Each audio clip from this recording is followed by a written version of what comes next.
Welcome, ladies and gentlemen of the media, to our daily press briefing.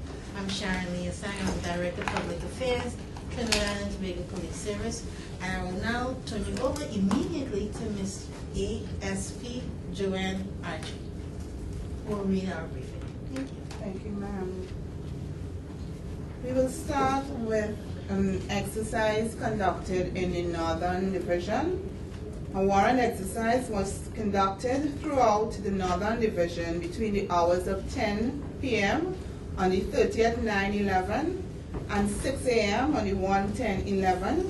This exercise was coordinated by ACP Julius and spearheaded by Acting Senior Superintendent Abraham. A total of 52 warrants were executed and 35 persons were arrested. In the Eastern Division, exercise duty was also conducted in the San Grande district, between the hours of 11 p.m. on the 2/10/11 and 5:30 a.m. on the 3/10/11, under the supervision of Acting Inspector Dale Saran and number 10169 Corporal Kute. 21 outstanding warrants were executed, 17 persons were arrested. And in the Southern Division, there was a homicide around 8:30 p.m. on the 2/10/11. Jack Felix of St. John's Road, Claxton Bay, heard loud explosions coming from the roadway outside his house. On checking, discovered his brother Damian Felix, 35 years old, of the said address, lying in some bushes with what appeared to be gunshot wounds to his chest and left arm. The police was contacted. Officers visited the scene together with the DMO Dr. Suku, who viewed the body, pronounced him dead, and ordered the removal to the Forensic Science Center. A post-mortem is carded for today. Number 10852 Sergeant Mohan of the St. Margaret's Police Station, together with the Homicide Bureau, is conducting inquiries.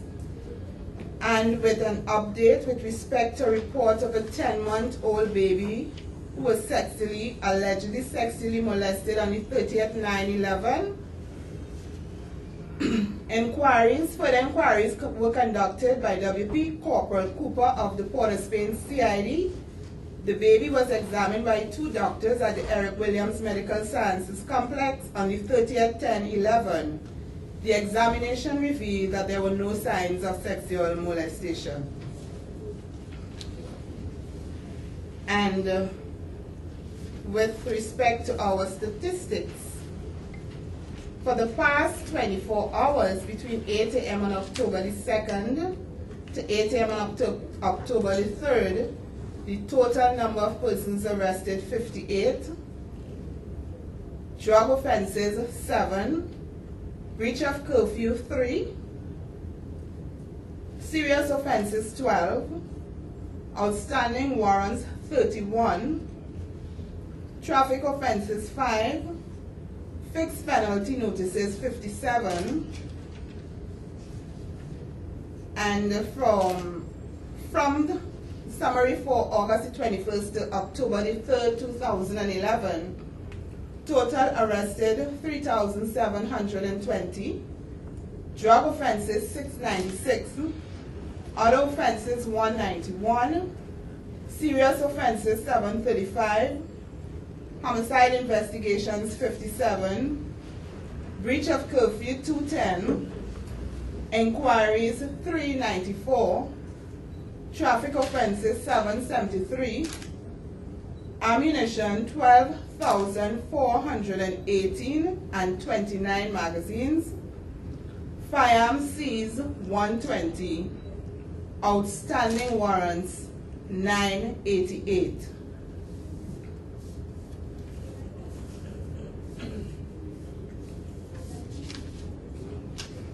And that, ladies and gentlemen, are the reports for today.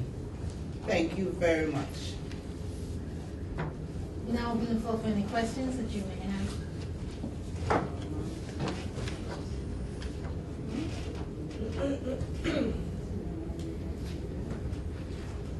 No questions today?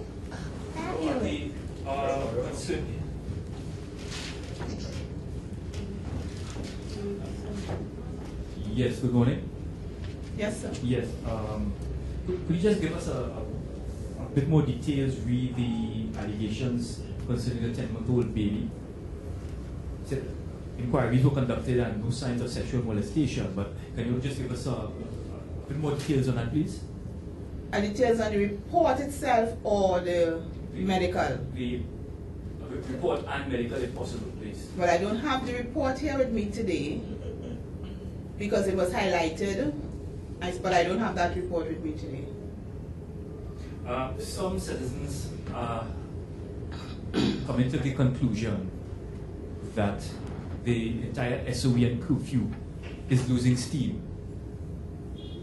in the sense that, again, they're not seeing the really big fish being taken down. It's been over a month since this exercise has been initiated, and they think that it is just losing steam and becoming a waste of time, for want of a better word. How do you respond to that? What I would say, police work never stops. We continue to conduct our exercises. We have been conducting exercises prior to the state of emergency, during the state of emergency, and it will continue after the state of emergency. Whoever we would have arrested, whether big fish or small fish, our work never stops.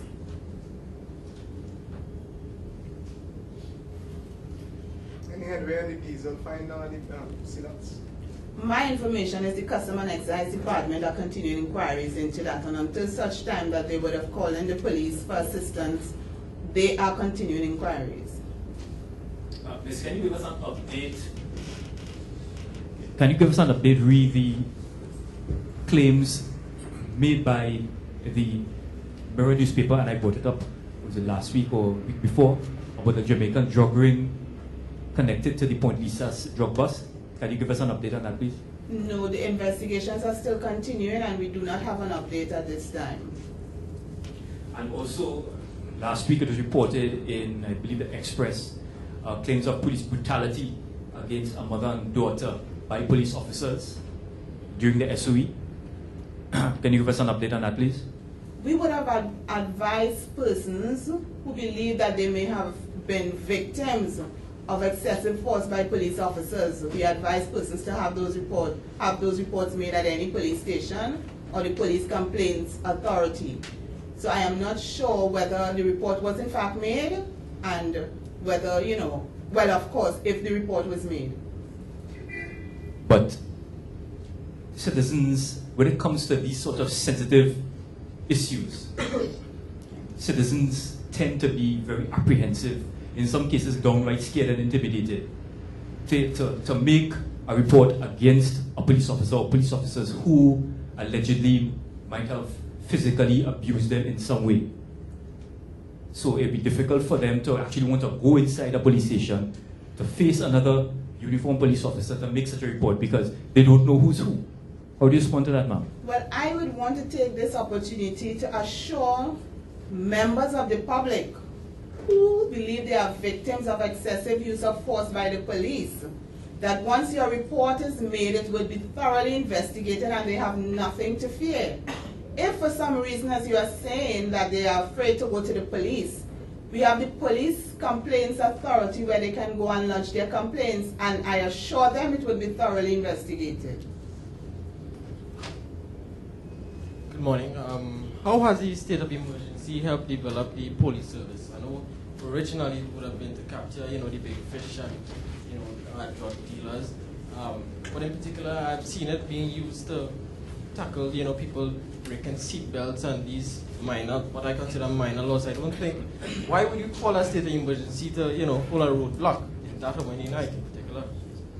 I would want to just make one statement here. The police did not call a state of emergency. As police officers, our work is to detect crime, apprehend offenders, protect the innocent. Whether we apprehend the big fish or the small fish, we have adopted a zero tolerance on crime, and we will continue with our work to ensure that we make our country a safer place. Ma'am, I got reports recently that the new prison in Santa Rosa is still not completed, it's still not finished. Can you clarify that first, please? Well, I think that would be a issue for the prisons authority. Everybody. These will be the last two questions. Last two.